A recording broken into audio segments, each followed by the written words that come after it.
RSS प्रमुख Mohan Bhagwat America जाने वाले हैं और जाने से पहले ही वहां एक भारत विरोधी नेटवर्क सक्रिय हो गया है।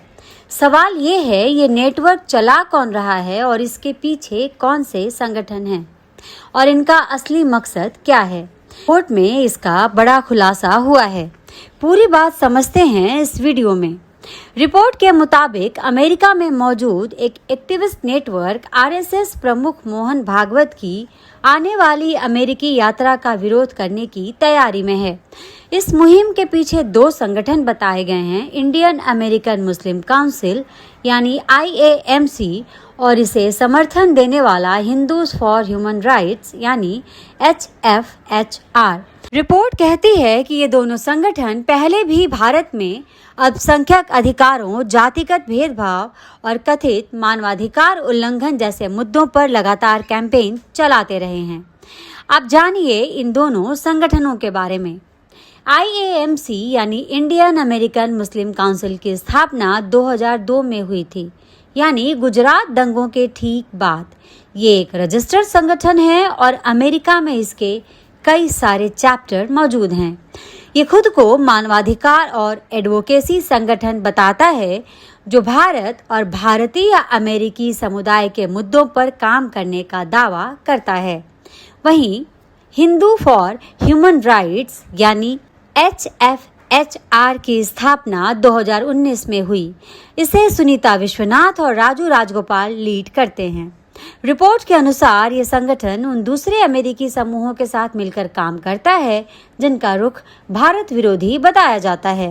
रिपोर्ट में ये भी दावा किया गया है कि HFHR ने अमेरिकी senate, house of representatives, state department और USCIRF के सामने ब्रीफिंग की ताकि भारत को कंट्रीज ऑफ कंसर्न यानी चिंताजनक देशों की सूची में डलवाया जा सके।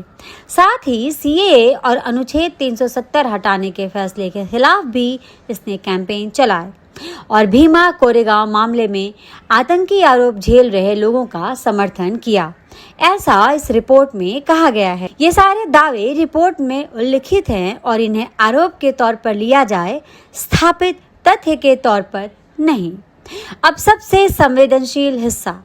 रिपोर्ट में दावा किया गया है कि HFHR IAMC के साथ काम करता है और IAMC के भारत में प्रतिबंधित संगठन सिमी यानी students Islamic movement of India से संबंध बताए जाते हैं। इसके अलावा इसके जो जुड़ाव council on American Islamic relations UAPA विरोधी अभियान चलाने वाले इंडिया सिविल इंटरनेशनल और भारतीय राजनीतिक दलों को फांसीवादी बताने वाले संगठनों से भी बताए गए हैं। यहाँ रुककर ये साफ कर देना जरूरी है, ये गंभीर आरोप हैं और ये रिपोर्ट में लगाए गए दावे हैं। इन्हें अदालत या किसी जांच एजेंसी ने साबित नहीं किया।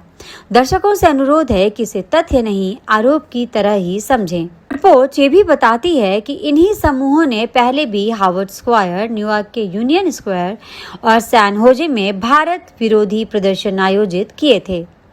अब बात करते हैं इस यात्रा की। मोहन भागवत 25 अगस्त से अमेरिका, कनाडा और ब्रिटेन के दौरे पर निकलेंगे। ये यात्रा आरएसएस के शताब्दी वर्ष के मौके पर हो रही है। 29 अगस्त को वो न्यूयॉर्क में यूनिवर्सल वननेस सेलिब्रेशंस कार्यक्रम में शामिल होंगे और स्थानीय भारतीय समुदाय व संगठनों के प्रतिनिधियों से मुलाकात करेंगे। रिपोर्ट के मुताबिक भागवत इन देशों के स्थानीय संघ संगठनों के निमंत्रण पर ही ये यात्रा कर रहे हैं। अब सवाल ये है कि भारत के नज़रिए से ये क्यों मायने रखता है। विदेशों में बसे भारतीय डायस्पोरा पर इस तरह के संगठनों का प्रभाव भारत की छवि और कूटनीतिक हितों को सीधे प्रभावित करता है। जब अमेरिकी सांसदों और नीति निर्माताओं तक ये नैरेटिव पहुंचता है तो इसका असर भारत अमेरिका संबंधों और वहां भारतीय समुदाय की सुरक्षा छवि दोनों पर पड़ सकता है। यही वजह है कि भारत सरकार और भारतीय डायस्पोरा संगठन ऐसी गतिविधियों पर बारीकी से नज़र रखते हैं। तो ये थी पूरी रिपोर्ट मोहन भागवत की अमेरिका यात्रा और उससे पहले सक्रिय हुए इस विवादित नेटवर्क की। आपकी क्या राय है?